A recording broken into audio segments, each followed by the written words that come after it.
Jose Mourinho is turning into a bit of a caricature of himself recently. When he first arrived in the Premier League with Chelsea, he was charismatic, cheeky, and at times even witty. He came to knock Fergie off his perch, and it was refreshing to see someone who could genuinely hold a candle to the great Scot when it came to the pre- and post-match war of words. Jose left Chelsea in 2007, and when he returned in 2013, he was a very different kind of figure. He seemed hardened, less cheeky and more cynical, less witty and more whiny. Since then, he has been a perpetual excuse merchant, and as time goes on, he seems to come out with increasingly bizarre and outlandish claims and remarks. With that in mind, here are 7 ridiculous Jose Mourinho quotes. Only one decision all year in our favour. Back in February 2015, Jose Mourinho and his Chelsea side were flying high at the top of the Premier League table. That didn't stop Jose feeling sorry for himself though. After a 1-1 draw with Burnley in which Nemanja Matic had seen red, Mourinho appeared on Sky's Goals on Sunday, claiming the Blues had only had one decision go in their favour all year. It was nonsense, of course. Scholes wage envy. The most recent inclusion in this 7, Jose Mourinho recently hit out at Manchester United legend Paul Scholes. The former England and United midfielder questioned the fitness and application of Paul Pogba and the thinking behind the role he was being asked to play during an appearance on BT Sport. Mourinho wasn't best pleased with the criticism of both himself and his most expensive signing. Jose seemed to sling a fair amount of mud at Scholes, but the one which raised the most eyebrows was suggesting Scholes' comments were born out of jealousy. Mourinho stated, "It's not Paul's fault that he made much more money than Scholes." Scholes spent 20 years in Manchester United's first team, all in the Premier League era, so it's probably fair to say he didn't do too badly. What's more, Scholes has never seemed like a man particularly swayed or bothered by cash. All in all then, it was an odd angle to go with when it comes to attacking Paul Scholes. An agenda or campaign against Chelsea. Rather than a single quote, this is one we heard time and time again from Jose Mourinho. During both 2014 and 2015, we had to endure some serious tripe in Mourinho's interviews, and one line which he continued to peddle was that there was some kind of agenda, campaign, or conspiracy against Chelsea. Was it the Illuminati? Was it Spectre? Just the referees having a get-together and saying, hey, let's set out to get Chelsea. Maybe they all support Fulham. It's not quite clear which one of those it was. Most probably because no campaign or agenda ever actually existed. Jose likes to build an us-against-the-world mentality among his squad wherever he's managing, but he took it too far this time at Stamford Bridge and just came out looking a bit daft. Carvalho needs an IQ test. Ricardo Carvalho played under Jose Mourinho at Porto, Chelsea and Real Madrid.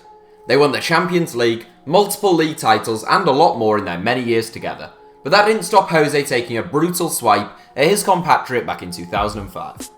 In his first stint at Chelsea, following Carvalho voicing his displeasure at being left out of the Chelsea side, Mourinho said, "Ricardo Carvalho seems to have a problem understanding things. Maybe he should have an IQ test." Later adding, "He probably needs to see a doctor." It was very unusual for Mourinho to criticise his own players back in 2005, but it's practically the norm these days. John Terry, Eden Hazard, Luke Shaw, Andreas Pereira, the list goes on and on. Rather than protect his team, Jose seems more interested in protecting his own image and reputation nowadays. I never speak about injuries. This is one of those Mourinho quotes that you read or hear and spit out your coffee all over your laptop or phone. How can the Manchester United manager make such a claim with a straight face?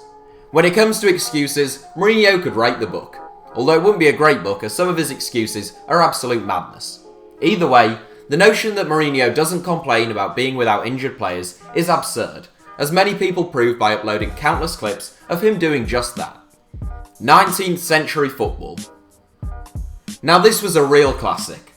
On the 24th of January 2014, in his first season back at Chelsea, Jose Mourinho's men were held to a 0-0 draw by West Ham United. In his post-match press conference, Jose lamented Sam Allardyce's negative approach to the game. Mourinho accused him of faking injuries, playing aimless long balls, and labelled the performance as football from the 19th century. Sound familiar, anyone? For a manager known in adopting a tight, disciplined defensive approach to many games, and one who is well versed in the dark arts of the game, Jose sure is quick to call others out for doing just that. Allardyce's reaction? He can't take it, can he? He can't take it. He just can't take it because we've out-tacticked him. Sadly, out-tactics still isn't a word, but we wish it was. Difficult to compete financially. Since this video was born out of Mourinho's ridiculous recent press behaviour, it seems only right that we top this 7 with a recent claim. Jose is a man who loves winning, hates losing, and the one man who gets under his skin like no other is Pep Guardiola.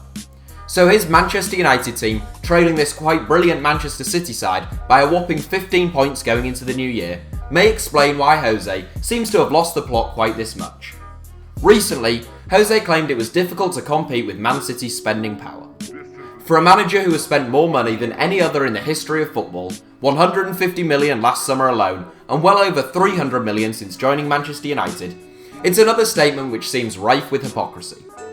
Jose has signed the 2 most expensive players in Premier League history and has 40 and 50 million pound men on the bench, so it's unsurprising that he hasn't drawn much sympathy. That's it for our 7. I'm sure there are plenty more that you can leave in the comments. Thanks for watching, give us a like if you enjoyed the video, and don't forget to subscribe to HITC Sevens.